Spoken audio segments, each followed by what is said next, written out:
Hi, I'm Rebecca Hodgson. I am one of the surgeons at Blackford Veterinary Surgery Referral, and we're going to be talking today about ACL tears in dogs, which are the most common orthopedic injury that we see in dogs, and the surgical technique that goes along with repairing them. So to take it from the top, have model of the dog knee, thigh bone, shin bone, kneecap, and the ACL is this structure right here. It runs from the back part of the thigh bone to the front part of the shin bone, and its main function is when the dog is walking, it prevents the shin bone from sliding back and forth. And so on physical exam, that's how you can tell if the ACL is torn, is that you should not be able to push the tibia or the shin bone forward, and in a dog with an ACL tear, you can.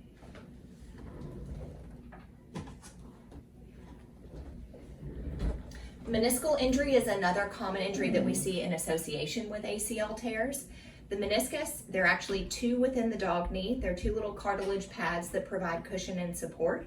Oftentimes the meniscus is torn on, it's usually the back half of the inner one that's torn, and if it is torn, we take it out, and that's a very common source of pain associated with ACL tears in dogs. So that's something that's typically diagnosed while we're in surgery looking within the knee joint. So TPLO surgery is by far the most common surgery we perform here at Blackford Veterinary Surgery Referral.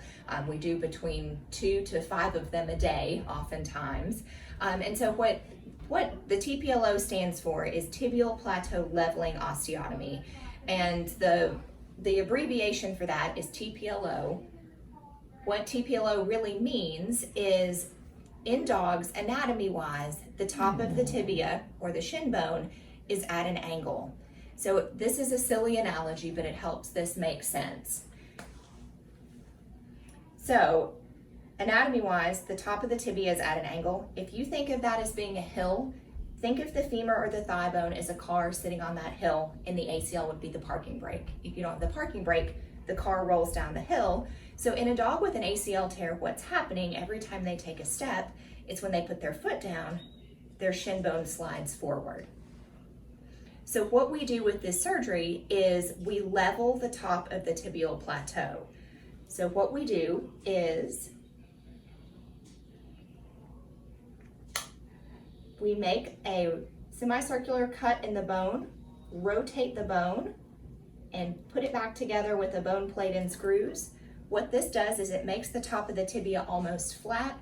You get rid of the hill, you no longer need the parking brake. It sounds silly, but it works. And so then, when the dog takes a step immediately after this procedure is done, when they put their foot down, their shin bone no longer slides. So their leg is instantly stable after having this procedure done.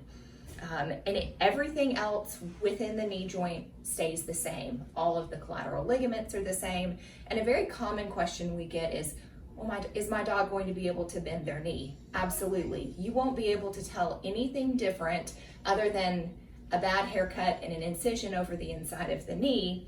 The dog will be able to extend and flex the knee like normal. And the goal of this surgery is, once your baby's healed, they can run, jump, play, do everything that they could do before. And within 3 to 4 months, unless they have really severe arthritis, you shouldn't be able to tell that your baby had anything done. And that's the whole goal of this, is that we want to return your dog to completely normal function. So why it's important that you know what we actually do with the surgical procedure is so you know why your baby is a little bit more fragile for the first 2 to 3 months after surgery. So when we make a cut in the bone and we rotate it and put it back together with the bone plate and screws, it takes about 8 weeks for the bone to bridge here in the back and this line to go away. So during that period of time, you need to be extra careful with your baby so they don't do anything unfortunate to damage the surgery. Fortunately, this is a very, very stable procedure, but we don't want anything to go wrong. This is a big financial, emotional investment, and we like one surgery, one time, no complications, healed and done. So during this period of time of healing, the most important things that you need to know are, anytime your dog's outside, have them on a leash. That way they can't do anything wild and crazy and dumb. They shouldn't get on and off the furniture, shouldn't sleep in the bed, and shouldn't have free roam of the house.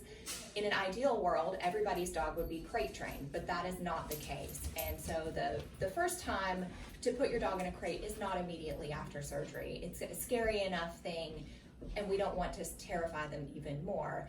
But they do need to be confined so they're not doing anything silly. So a room of this size with no furniture is ideal. If your dog's crate trained, that's fabulous. Or they make excellent exercise pens that you can get at Tractor Supply or PetSmart that are like a dog corral.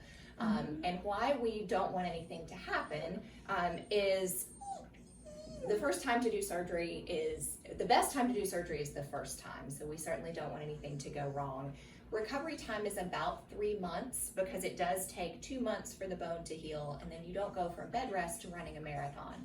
So your baby's gonna need to have x-rays taken in about 8 weeks. That can be done here or at your primary care veterinarian's office. And what we're looking for is to make sure that this line has gone away and the bone here has bridged in the back.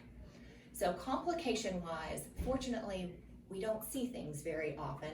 Really, the most common thing are incisional issues. So dogs love to lick or chew their incisions, which is why we are so crazy about you keeping the incision covered with a pair of pants and your dog wearing an e-collar to prevent licking or chewing of the incision.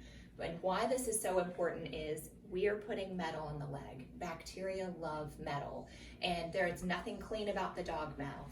If your dog licks or chews the incision, they can introduce bacteria into the surgery site and around the plate and the screws, and that's when the plate and the screws will have to be taken out later. And we don't want that, you don't want that, because it means another month of recovery, another 2 weeks of e-collar, and more expense. So we would say that probably 90% of the plates and the screws that we have to remove are due to dogs licking or chewing their incision. So we will do everything in our power to keep your baby from getting an infection, but you have to do your part as well. Neither Dr. Blackford nor I have ever had a dog break the screws, break the plate, break the bone, but it is possible, and it could be an absolutely horrendous, catastrophic thing if it actually happened. So this is really why we are so crazy about you restricting your dog until they're healed. Other complications, fibula fracture can happen. That is not common. Occasionally we do have dogs that are sensitive to having metal in their leg, and so if your baby is not back to being pretty much completely normal 4 to 5 months out from surgery, and if they're uncomfortable over their plate, we should remove it. But that is not a very common thing that has to be done. But the whole goal of this is to return your dog to being able to run, jump, play, and do the things they love again.